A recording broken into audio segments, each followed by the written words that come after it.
kalapatids, etong daddy tutan nyo ng tutan loop. Magpapaligo tayo ngayon ng warrior natin. Para sa second lap ng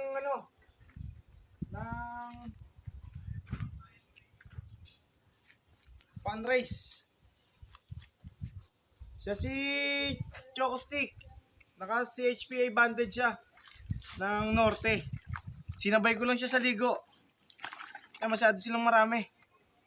Pag niliguan ko doon, may shampoo nga pala to. Yan ang mga nililinis dyan. Kilikili, yung mga vital na nililinis dyan. Kilikili, singit ng paa, singsing. Yan ang mga nililinis dyan. Para madaling dumikit ang sticker. Hindi na siya inaanlawan, mga kalapatids.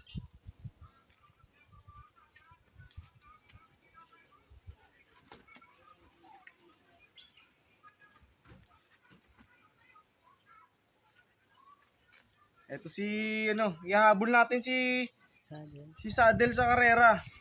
Matapos lang tong 4 laps, sasama natin siya sa Tagkawayan. Paligo rin siya. Medyo magandang kondisyon ni Nga pala, may namatay yung anak na hinihintay natin. Anak ni Goldie, nakakalungkot. Ang tagal natin hinihintay. Namatay naman yung anak niya. Yan ang hinihingan natin. Yung paa niya, nilinis yan para yan, yung mga singit-singit ng paa, kilikili. Yan, yung mga kilikili niya.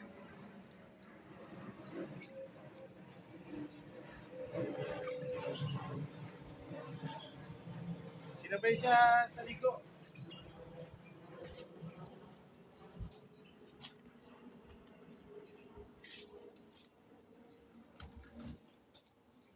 Ito naman si Black Diamond. HKPA ang ring niya. Na comb ring. Sama siya sa loading mamaya. Kalawag keso ng takbuhan nila. Hail Mary, sana umuwi. Hail Mary, medyo malayo to. Sana umuwi ang ibon natin.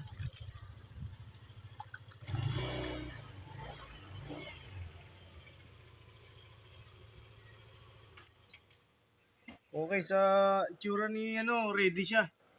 Naka-precon nga pala sila. Marami silang sila ng vitamins ng mga ilang araw. Naka-precon na siya. Bukod po sa binigay natin.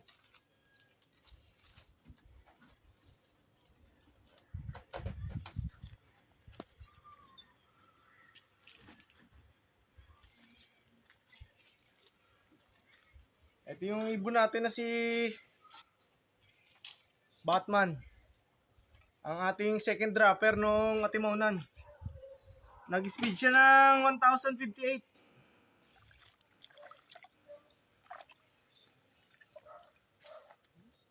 Good job.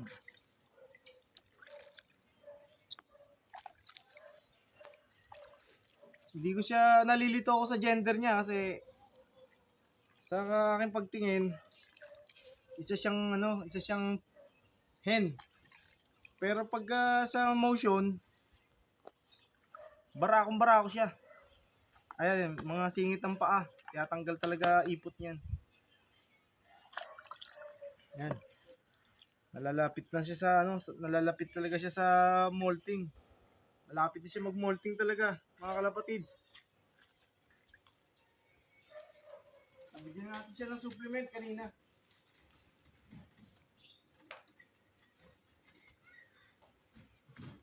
Sinabay ko nga lang pala sa ligo si Chopstick saka si Saddle. Andito tayo sa apartment ng ate ko. Dito tayo na gano'n. Sino yan? Ito nga pala si Betadine, nilublog ko agad. Ito, WPFC na old ring. Saka PHA na 2024. Violet. Kailangan niya ng refreshment. Kailangan niya ng ma-refresh sila Kasi malayo tong lipad nila. Kailangan yung balaybo nila maganda. Saka ma-stress sila. 2 araw sila sa truck. May stress ang mga ibon. From Friday. Bibiyahe na sila Friday ng gabi. Doon na sila pakakainin, painumin sa truck. 2 araw sila.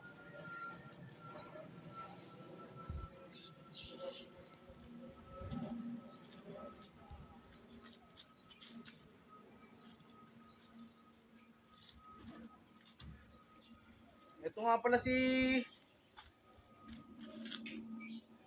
anak. Ang ating first dropper. No, Atimonan. Nag-speed siya ng 1,124.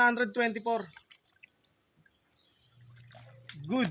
Para sa isang batang warrior, 5 months old. Magandang speed yun. Wow. Kaya, ito, paligo tayo sa kanya. Para ma-relax sila sa truck. Oh, naku po. Malapit na mag-molting din. Nagbibitaw na rin siya ng ng balaybo. Malapit na siya mag-molting. Sana matapos muna yung karera bago sila totally mag-molting ng bagwis.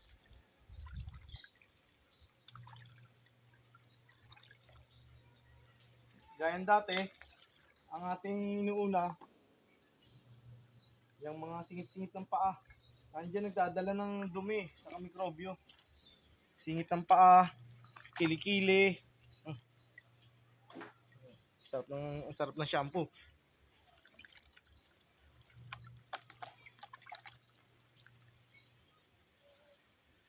Yan, nagmo-molting siya. Delikado. Sana matapos muna yung karera bago sila totally mag-molting. Lapit na natin. Yan, magandang katawan ni anak. Okay, ready na sila para sa bilad.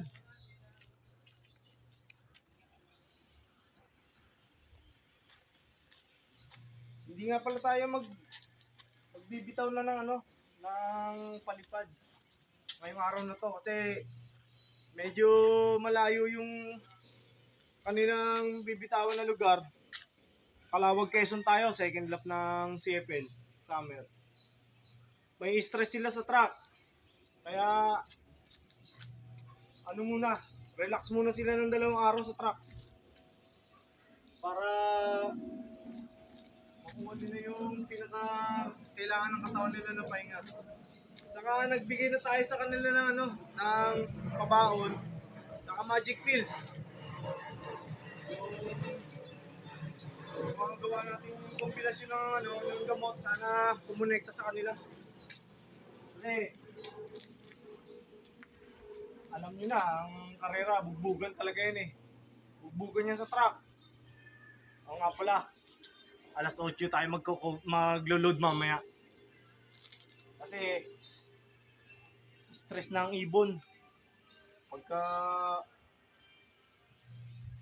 Pagka doon maaga ka magbitaw, mag-load, na-stress ang ibon.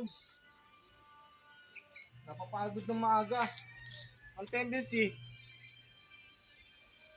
pagdating ng patuka sa truck, walang gana kumain. Pagod eh. Tapos puyat, bugbugan sa truck. Okay ang size ni Betadine, nakita ko. Magandang size ni Batman. Maganda ang size ni anak. At itong si Black Diamond. I-Hail Mary natin na may karga ngayong Calawag. Meron pa tayo natitirang 3 loading sa training. Pagtapos ng Tagkawayan, karera na, derby na, May 10. Kaya tama lang yung kanilang preparasyon sa training at sana Hail Mary, full of grace. The world is with you. Bless these birds to come home as early as they can.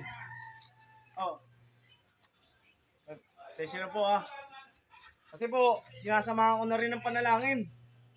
Ito ating paglalaro, nangangarap lang din naman tayo na makasungkit, makilala yung ating pag-iibon, Yung mga linyada nila, hindi naman mura na, hindi na pipitsugin. Kaya, all in all, malaki tiwala ng daddy nila sa aking mga babies. Siyempre, ang ating camera woman, supportive yan. Ang mami tutan nyo. Yes. Mamayang 8 o'clock, magpe-prepare naman tayo para sa Calao, Quezon. So, hayaan ko lang muna sila matuyo-tuyo ng konti. Tapos ibabalik ko na sila sa cage. Hindi sila pa parondahin. Kasi mapagod pa sila. Ito ang ating powerful. Napaka-effective nito. Ayan, nagpapagpag na si Betadine.